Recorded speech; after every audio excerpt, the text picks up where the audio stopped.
dan uang. Emas, perak, dan uang. Selama ini uangnya zakat mal kan?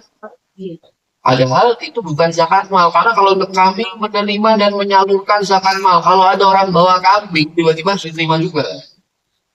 Kalau dia beternak kambing, terus dia bawa kambing ke masjid, Pak, kami mau menyalurkan zakat kami, zakat mal. Oh, kami nggak terima.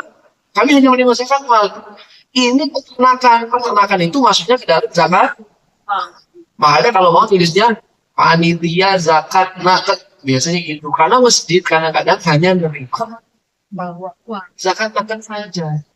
Zakat yang dihitung dari uang dan emas juga karena setiap zakat mal punya cara berhitung yang berbeda-beda. Petani naik, perkebunan naik, barang niaga naik, apa tadi namanya nangkep naik. Saya anggap orang yang meninggal adanya kewajiban zakat mal. Ya, karena dia punya simpanan uang dan juga emas atau perak. Dihitung dulu sampai pada nisabnya. Kalau sampai pada nisabnya dia punya hak. Jangan dulu kita bicara waris, karena dia memiliki hak atas dirinya sendiri. Jadi itu hak harta peninggalan yang pertama, yaitu yang berkaitan dengan dirinya sendiri. Contoh yang pertama yaitu zakat.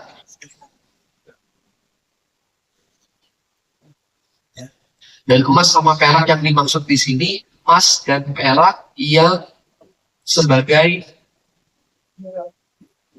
kans, apa kans? Simpanan. Emas dan perak yang bukan menjadi kans namanya al-huli. Huli artinya perhiasan, tidak ada zakatnya. Ya, nanti dipelajari sendiri ya. Saya nggak usah jelasin itu karena saya jadi pindah materi. Tapi saya yakin pasti banyak yang masih salah paham juga masalah.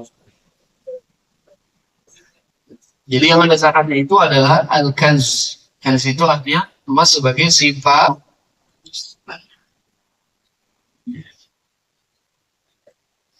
Itu dicek. Ada nggak? Kalau ada, jangan dibawa keluarkan. Oh, ternyata bapak nyimpen emas ada sekian ratus, ya, dan belum dikeluarkan zakatnya yang tahun ini keburu meninggal. Karena zakat dikeluarkan tiap tahun selama nisabnya ada. Makanya dikeluarkan setiap tanggal 1. Paling 2,5%. Ya kan, nisabnya berapa? Semuanya pada tahu, nggak bisa milih semua. Berapa nisabnya? 85 gram emas. Kalau perak 590 gram. Ya. Jelas ya? Itu diapresiasi. Kalau uang gimana Ustaz? Kan punya simpanan emas, tapi punya nilai uang ya. Diapresiasi 85 gram emas hari ini berapa nilainya? Keluar. Misalnya anggap aja 100 juta misalnya. Ya maka kalau dia punya tabungan 100 juta apalagi lebih, itu wajib dikeluarkan 2,5%. Jangan dulu ngomong waris dan lain-lain. Ini dulu.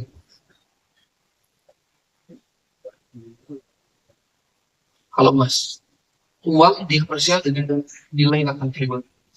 Kalau di bawahnya itu, jangan ada. Ya kalau orang yang punya tabungan, rata-rata yang punya di atas tabungan itu rata-rata kebanyakan keluarin nggak? Enggak, kalau dia tinggal menganggap udah ada kewajiban terus main batu makan hari warisnya.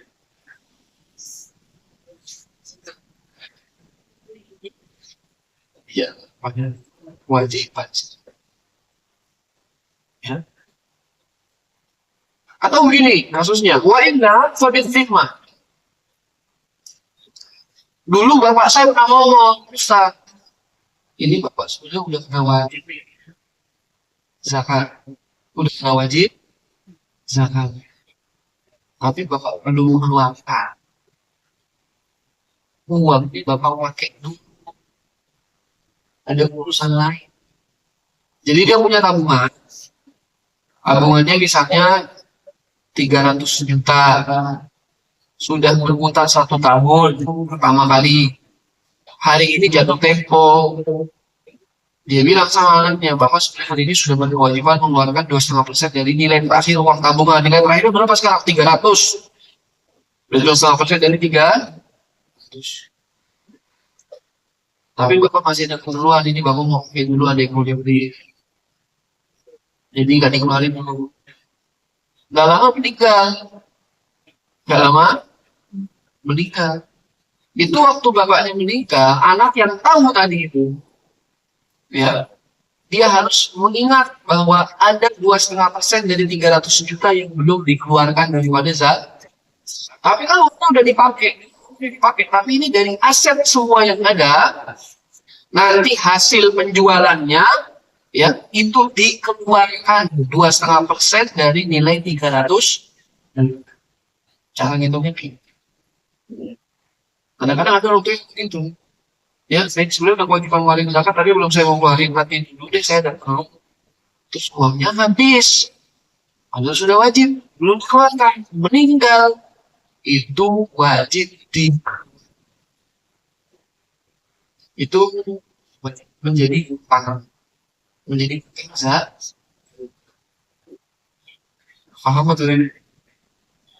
Jelas ya? Itu yang pertama. Yang kedua, al-jinayah. Ini yang kedua, tapi masih yang pertama. Masih yang harta berkaitan dengan harta itu sendiri.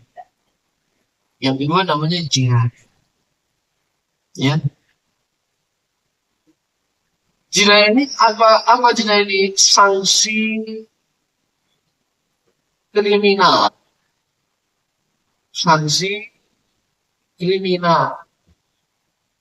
Kalau di sini contohnya sudah nggak relevan kalau di kitab ini, karena di klasik contohnya. Idza kana fi dari kaudun, kalau seseorang di antara peninggalannya memiliki budak, karena budak itu menjadi harta peninggalan juga, walaupun manusia.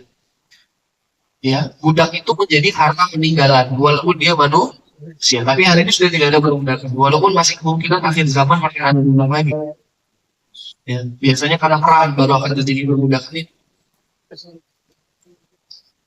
Si budak waktu hidup dia pernah melakukan hal yang memiliki sanksi. Contohnya si budak pernah bunuh orang, atau si budak pernah memukul orang sehingga orang mungkin badannya jadi luka atau tangannya putus orang lain disebabkan oleh perbuatannya si budak. Waktu pemilik budaknya meninggal, fala yutasarraf bihi, maka si budak tadi itu tidak boleh diapa-apakan dulu, belum bisa diwariskan kepada ahli waris. Ibu bawa jangan bingung ya, budak itu seperti kayak barang ya, budak itu barang. Budak itu barang. Kalau wujudnya mau sampai apa? Hatta yudfa, sampai dibayarkan dulu sanksi daripada budak. Ya, kalau hari ini kita rubah misalnya gini, mobilnya si bapak itu kena tilang, ada sanksi yang harus dibayar. Waktu si bapak meninggal, mobil ini nggak boleh diapa-apa sampai haknya diselesaikan. Contohnya gitu lah. Ya.